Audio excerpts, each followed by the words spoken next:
I woke up to find my own driveway sealed shut. Karen called it community access, but the tow truck called it trespassing. Her car went up on the flatbed every second caught in the rain and on my camera. And that wasn't even the worst part. I caught the white SUV before I caught the sun. It sat crosswise at the throat of my driveway like a cork jammed into a bottle chrome grill, smiling dumb. From the mirror dangled a little plaque, HOA President, in block letters big enough to read from the porch as if the mirror had deputized the car. Dew clung to the hood.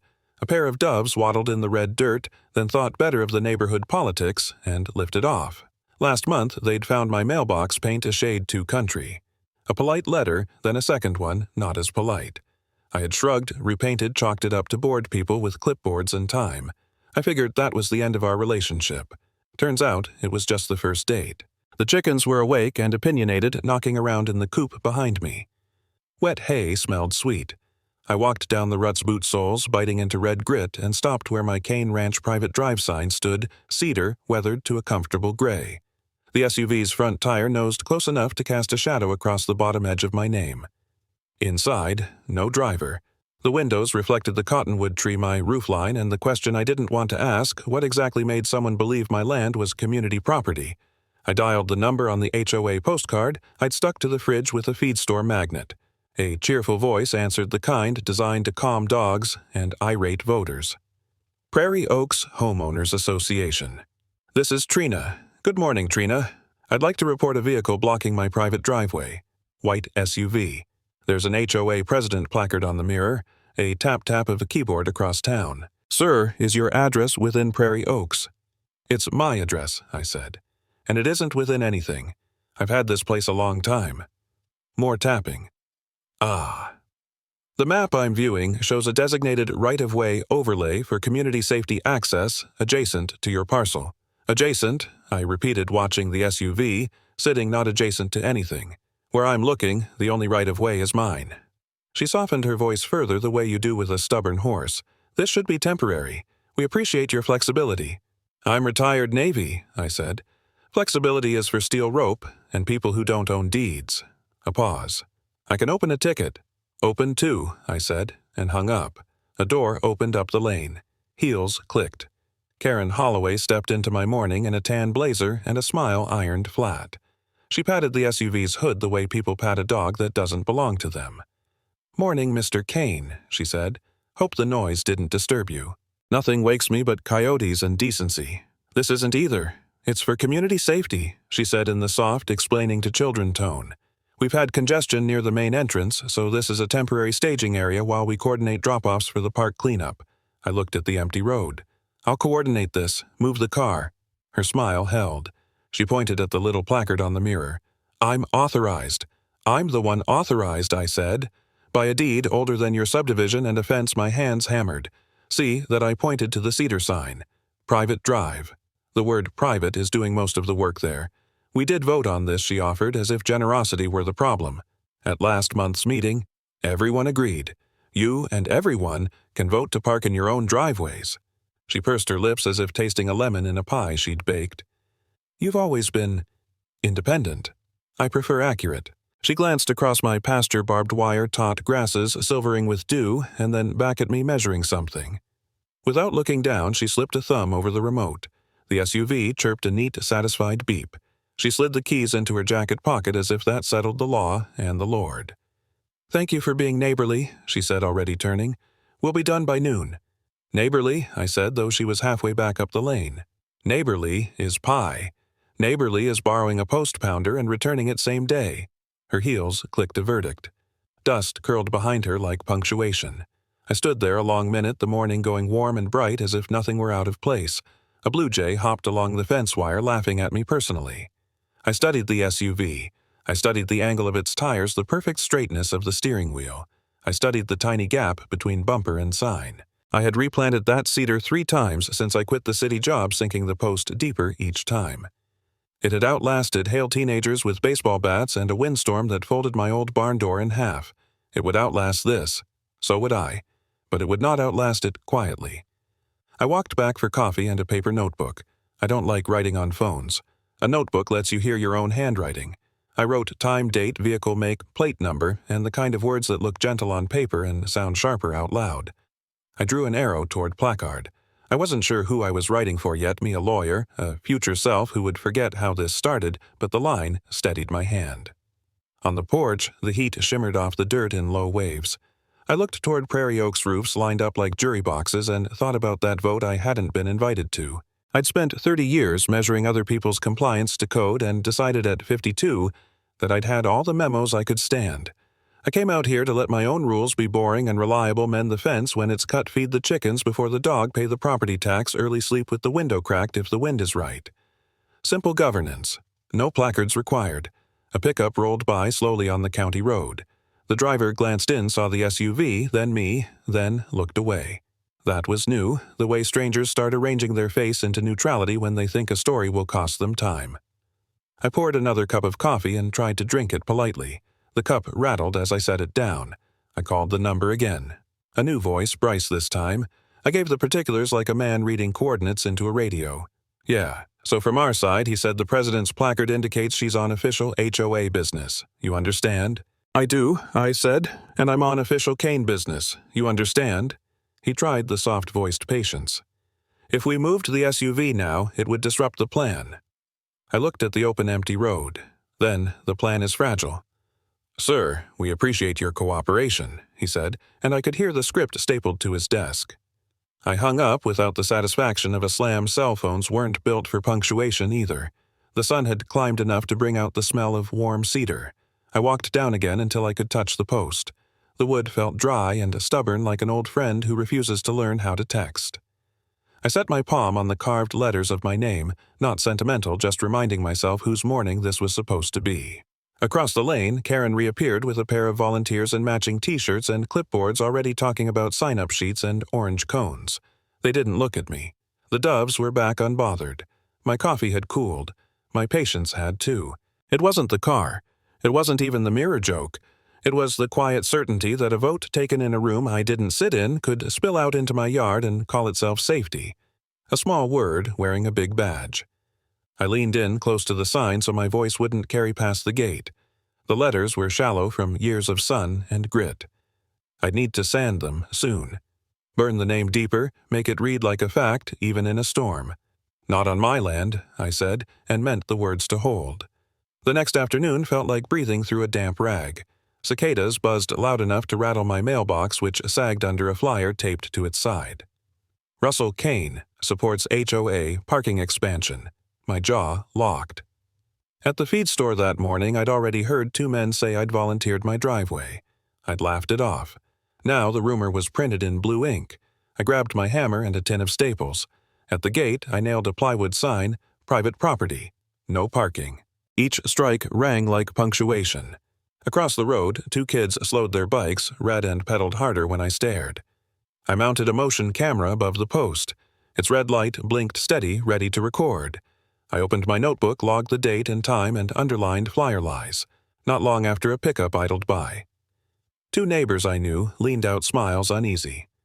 "Afternoon, Russ," the driver said. "Afternoon," I answered. "We heard you and Karen. Worked something out. News to me. Good to see folks pitching in," the passenger added. I tapped the fresh sign. "Pitch in on your own land." Their smiles vanished and the truck rolled off slow. I wrote the plate, then scratched it out. By 6, folding chairs dotted the cul-de-sac. Karen stood center clipboard and hand cones marking a box on the asphalt.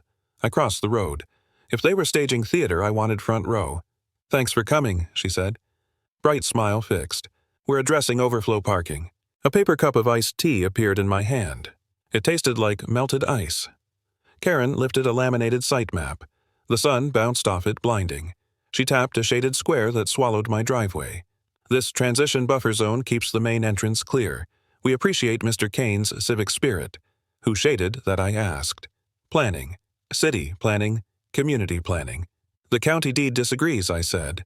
A ripple moved through the chairs. Karen's smile thinned. "We strive to be good neighbors." At that moment, my gate camera blinked brighter. A man had stepped inside the fence to read the sign. I walked over. He backed out fast. "Just curious," he muttered. "Curiosity's cheaper on public roads," I said. Back at the meeting, Karen still held the map. A fly landed on the plastic walk to the boundary line. She didn't flinch. "We'll send out a follow-up notice," she told the group. I headed home. At the utility pole by my mailbox, a second flyer glared down. My name in bold again this time, beside an old photo of me with a county fair ribbon cropped tight beside the HOA logo. The paper edges curled in the heat. The staples shone.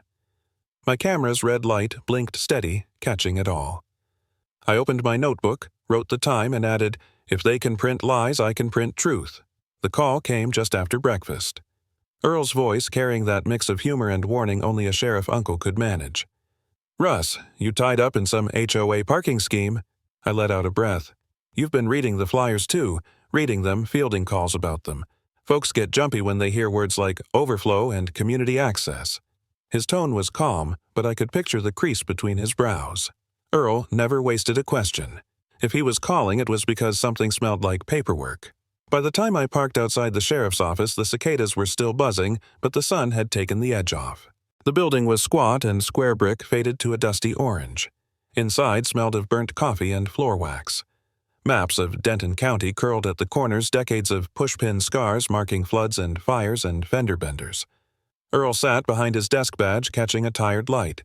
He wasn't the type to fill a room with words. He waited until I pulled the chair across from him and set down my laptop. I queued up the footage. The little screen showed Karen's white SUV parked nose to my cedar sign placard swinging from the mirror. The audio picked up her voice calling it for community safety. Earl leaned closer, elbows on knees. The hum of the fluorescent light overhead turned the silence into static. Finally, he asked, "You saved the timestamp?" "Every frame I said. Camera logs it to the second." He nodded. "Good. That's evidence. Don't just keep the video. Keep receipts too, any hauling costs, fence repairs, even new paint for that sign if you buy it. Paper trail's what carries in court, not outrage." I opened my notebook where lines of numbers and plate IDs sat in neat columns. He flipped a few pages, lips pressed in approval. "You've still got the auditor habit," he said. "That's good. Judges like tidy." He leaned back, chair squeaking. "You need to understand something, Russ. Blocking a driveway isn't just rude. Under county code, it's a hazard. Ambulance can't get in, fire truck delayed. That's liability." He let the word hang like a nail in the air. "Hazard." I repeated the syllables heavier than they looked. "Exactly. If they keep it up, you're not just defending your dirt. You're protecting public safety. The county will side with you." The printer in the corner clunked, spitting out paper. Earl stood, retrieved a folder, and slid it across the desk. "Print your footage, your notes, anything official. Keep copies in here. If you walk into court with this neat and ready, you'll already be ahead." I ran a hand over the cover. The clasp snapped shut with a metallic click, sharp and final. Earl's hand rested on my shoulder. Heavy, steady. "Don't let them rile you into yelling matches. Let the paperwork do the talking. You've been training for this your whole career, whether you knew it or not." I left the office with the folder under my arm, the weight of it steadier than any weapon. Outside, the air smelled of hot asphalt and diesel from a passing truck. The courthouse flag flapped in a slow breeze. I felt something shift, anger settling into focus. Driving home, the world looked different, like the fences were straighter and the gravel road firmer beneath my tires. For the first time since that SUV had appeared, I had ground to stand on that wasn't just my pasture, but the county road had its own message waiting. Propped against my mailbox was a large envelope stamped in red, "Cease and desist." The letters screamed louder than the cicadas ever could. I picked it up, the paper stiff, the seal too neat. My reflection bent in the cellophane window. The chickens clucked in the yard, oblivious. The sign still stood cracked but upright. And now in my hands the HOA's first shot across the bow. The call came just after breakfast, Earl's voice carrying that mix of humor and warning only a sheriff uncle could manage. "Russ, you tied up in some HOA parking scheme?" I let out a breath. "You've been reading the flyers too, reading them, fielding calls about them. Folks get jumpy when they hear words like overflow and community access." His tone was calm, but I could picture the crease between his brows. Earl never wasted a question. If he was calling, it was because something smelled like paperwork. By the time I parked outside the sheriff's office, the cicadas were still buzzing, but the sun had taken the edge off. The building was squat and square brick faded to a dusty orange. Inside smelled of burnt coffee and floor wax. Maps of Denton County curled at the corners, decades of pushpin scars marking floods and fires and fender benders. Earl sat behind his desk badge, catching a tired light. He wasn't the type to fill a room with words. He waited until I pulled the chair across from him and set down my laptop. I queued up the footage. The little screen showed Karen's white SUV parked nose to my cedar sign placard swinging from the mirror. The audio picked up her voice calling it for community safety. Earl leaned closer, elbows on knees. The hum of the fluorescent light overhead turned the silence into static. Finally, he asked, "You saved the timestamp." "Every frame I said. Camera logs it to the second." He nodded. "Good. That's evidence. Don't just keep the video. Keep receipts too, any hauling costs, fence repairs, even new paint for that sign if you buy it. Paper trails what carries in court, not outrage." I opened my notebook where lines of numbers and plate IDs sat in neat columns. He flipped a few pages, lips pressed in approval. "You've still got the auditor habit," he said. "That's good. Judges like tidy." He leaned back, chair squeaking. "You need to understand something, Russ. Blocking a driveway isn't just rude. Under county code, it's a hazard. Ambulance can't get in, fire truck delayed. That's liability." He let the word hang like a nail in the air. "Hazard?" I repeated the syllables heavier than they looked. "Exactly. If they keep it up, you're not just defending your dirt. You're protecting public safety. The county will side with you." The printer in the corner clunked, spitting out paper. Earl stood, retrieved a folder, and slid it across the desk. "Print your footage, your notes, anything official? Keep copies in here. If you walk into court with this neat and ready, you'll already be ahead." I ran a hand over the cover. The clasp snapped shut with a metallic click, sharp and final. Earl's hand rested on my shoulder. Heavy, steady. "Don't let them rile you into yelling matches. Let the paperwork do the talking. You've been training for this your whole career, whether you knew it or not." I left the office with the folder under my arm, the weight of it steadier than any weapon. Outside, the air smelled of hot asphalt and diesel from a passing truck. The courthouse flag flapped in a slow breeze. I felt something shift, anger settling into focus. Driving home, the world looked different, like the fences were straighter and the gravel road firmer beneath my tires. For the first time since that SUV had appeared, I had ground to stand on that wasn't just my pasture, but the county road had its own message waiting. Propped against my mailbox was a large envelope stamped in red, "Cease and Desist." The letters screamed louder than the cicadas ever could. I picked it up, the paper stiff, the seal too neat. My reflection bent in the cellophane window. The chickens clucked in the yard, oblivious. The sign still stood cracked but upright. And now, in my hands, the HOA's first shot across the bow. The wind cut sharp that morning. My porch boards creaked as I stepped out and froze. The driveway sign was gone from its post. Instead, it lay across my porch swing, cedar split, my name carved through like a broken bone. Whoever did it hadn't just pulled a board, they'd left a trophy. I walked to the gate. A fresh notice flapped on my fence, HOA letterhead neat at the top. "Community right-of-way," it declared, taped crooked but confident. The words said my driveway now belonged to everyone. Across the road, a dog walker crossed early, choosing the far ditch instead of passing me. She didn't answer when I said, "Morning." The wind carried her silence better than her dog's leash. The mailbox held an envelope with my insurance company's logo. Back inside, I set it on the kitchen table beside a steaming cup of coffee. The heater hummed. My hand broke the seal. Policy Review Notice. My premium had jumped. Reason: shared risk driveway exposure. A glossy photo was stapled to the page, my broken sign labeled hazard. The coffee cooled untouched while I stared at the caption. I dialed the customer service number, listening through 3 menus before someone answered. "Premium adjustments are automatic with risk notices," she explained. "Shared access increases exposure." "It isn't shared," I said. "I can send you the deed. We'll add it to your file," she said, voice so smooth it erased me. I hung up. The floor creaked under the weight of my pacing. I opened the folder Earl had given me and slid the letter and photo inside. The clasp snapped shut, crisp as a gavel. Later, Karen strolled by in a scarf and gloves. "Cold snap," she said lightly. Her eyes flicked to the porch swing. "Shame about your sign. It was leaning dangerously. It was upright yesterday." She smiled like she'd won a point. "We can't be everywhere. But you're welcome to speak at our next meeting. My perspective is already carved into wood," I said. Her scarf tails whipped as she turned away, voice floating back, safety first. By noon, 2 neighbors made their usual walk but crossed to the other side. One stared at his phone, the other at the sky. The absence of their eyes weighed heavier than any word. I logged the behavior in my head, ledger of avoidance. I carried the broken sign inside. Cedar splinters caught my palm. Against the kitchen wall, the halves leaned like tired shoulders. I snapped photos the cracked wood. The HOA noticed the insurance letter. Evidence isn't glamorous, it's repetition. Afternoon light thinned to a pale gray. Chickens clucked in the yard, uneasy with the wind. I went back outside, lifted the halves of my sign upright until the letters of my name aligned again, a fragile whole. The wind rattled the porch swing chain. I whispered to the cold air voice, barely louder than the leaves scratching gravel. If they want war, I'll give them paperwork. Rain pooled in the ruts like dull mirrors. I stepped down the porch and froze. Karen's white SUV sat in my drive again, and this time another vehicle idled right behind it, boxing in my truck like a prisoner. Exhaust drifted in the gray air, mixing with the smell of wet cedar. Karen stood under a black umbrella placard swinging in her windshield. Two neighbors lingered across the road, wipers dragging in slow rhythm. I pulled out my phone. Click license plate. Click the sign and bumper in the same frame. Water ran down my sleeve. The phone case slick.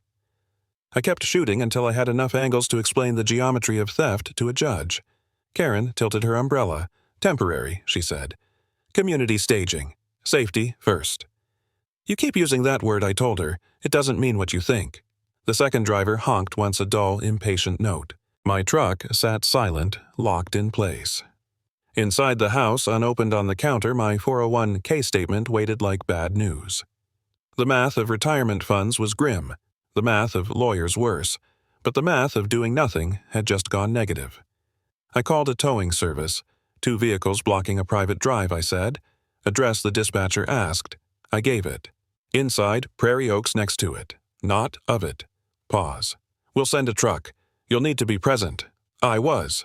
The HOA sent a man in a plastic poncho orange like a traffic cone. Sir, this is community property for the day, he said, voice pitched over the rain. Not in my deed, I answered.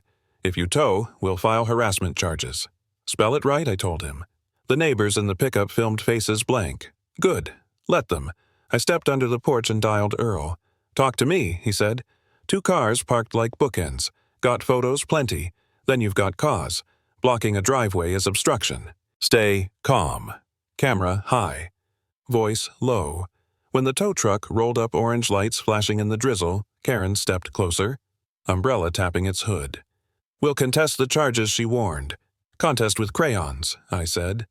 The driver shrugged, looped the chain, and winched the second SUV up onto the flatbed. The owner jumped out red-faced. You can't call your board, I said. Tell them the owner declined to volunteer. Rain drowned the rest. Back inside, I peeled off my wet coat and spread the photos on the table. Each had a timestamp, angles clear. I slid them into the folder Earl had given me. The clasp clicked shut like punctuation. Then I called the attorney whose card I'd kept since a zoning spat years back. He answered himself, small counties being what they are. I explained the SUVs, the flyers, the laminated map, the insurance letter. Facts only. Bring what you've got, he said. We'll draft a demand. If they push, we sue. My fee schedules? I know, I said, pen already in hand. An hour later, I sat at his desk signing the retainer. My name came out steady enough, though the ink smeared at the tail of the rainwater following me inside. He gave me a receipt, part bill, part key. When I got home, the rain had eased to mist. I carried a short post to the muddy strip by the gate, a board I'd stenciled while the coffee brewed. 3 words in black trespass lawsuit filed. The mallet thudded hollow against wet ground. I wiped my hand on my jeans, stepped back, and let the new sign stand guard where the old one had been. Behind me, the kitchen light glowed. Papers dried on the table. Out front, puddles held the sky dim but steady. The driveway was finally clear. No SUVs, no cones, no laminated maps, just gravel washed clean by summer rain.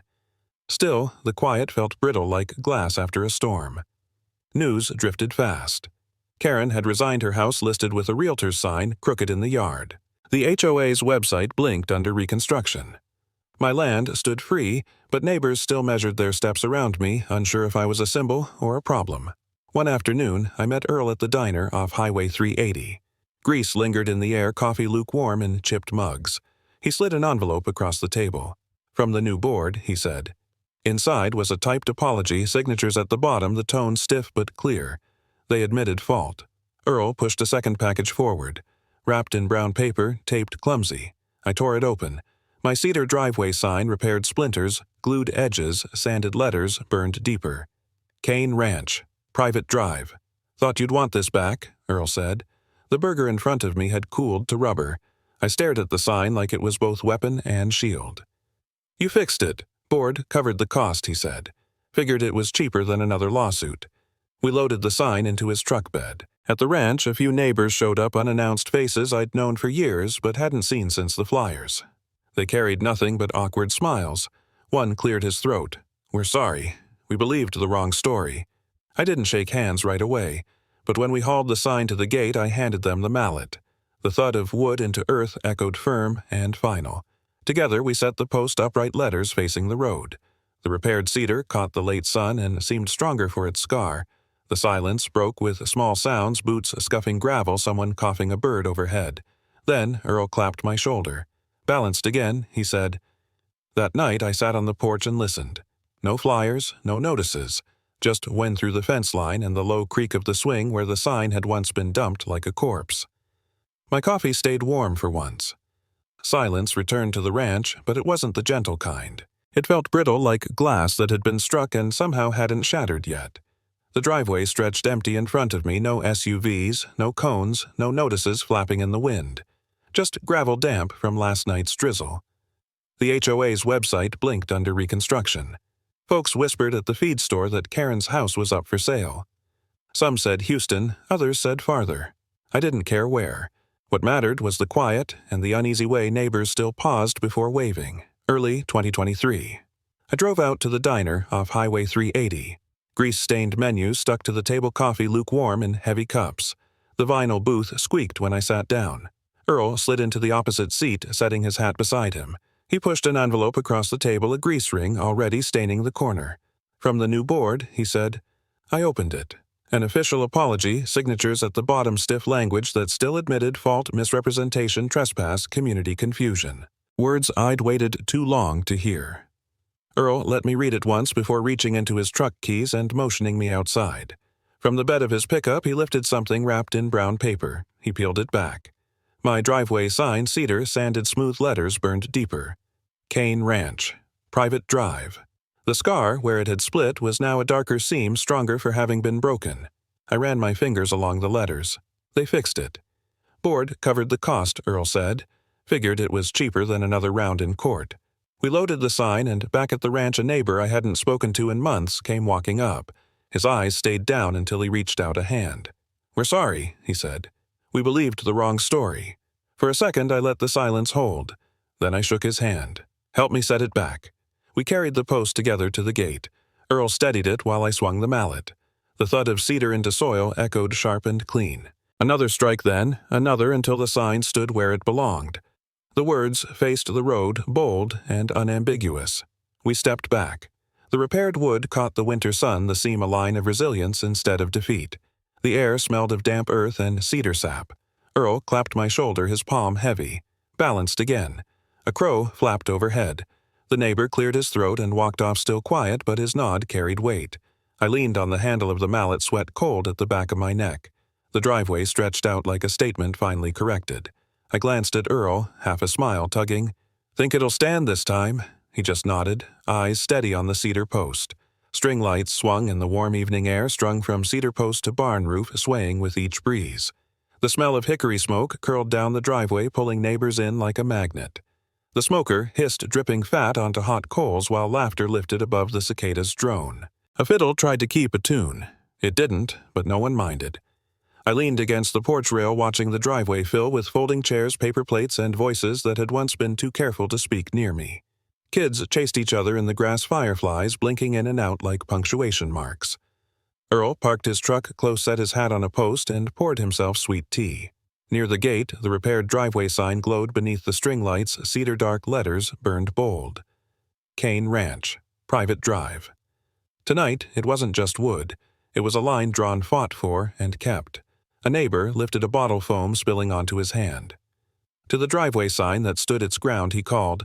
Laughter and cheers rose, caps popping in chorus. I lifted my glass too, the sound of toast louder than any gavel. A little girl hair, tangled from running, patted over to the sign. She placed her small hand on the letters, whispered something, and ran back to her mother. Later, I asked what she'd said.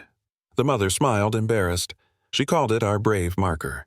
The journalist scribbling in the corner didn't miss it. Her notepad already carried a headline scrawled in confident loops, "Freedom from HOA Tyranny." She caught my eye. "Anything you want on the record, Mr. Kane?" I glanced at the cedar post, the crowd around it, the smoke curling upward like a benediction. "You can't vote on what you don't own," I said. Pens scratched the words into permanence. The fiddler hit a sour note, grinned, and kept sawing. Neighbors clapped anyway, some offbeat, all sincere. The sound wrapped around me like insulation I hadn't realized I needed. Applause rose when someone shouted for another toast. "To Russell," they said. I shook my head, raising my glass again. "To the land," I answered, and that seemed to fit better. As the night-stretched barbecue sauce glued children's fingers, bottle caps littered the gravel, and the glow of the sign never dimmed. Under the string lights, its scar was visible, but proud a seam turned into strength. I eased back into a lawn chair. Cool, drink in hand, fiddler still wandering between keys, neighbors talking over each other. The cicadas swelled steady and ancient. For the first time in years, the peace around me wasn't fragile or borrowed. It was heavy, settled, real. The smoke from the last rack of ribs drifted into the dark, and the string lights above the gate swayed like gentle lanterns. My driveway sign stood steady now, cedar scar healed letters glowing bold, as kids leaned on it between games of tag. Justice isn't loud. It's steady, and it shows itself in neighbors finally pulling up chairs instead of parking complaints. We learned the rules, leaned on each other, and left a space at the table for anyone ready to start fresh. If your street's ever been tested by paper and pride, tell me, how did your neighbors find their way back?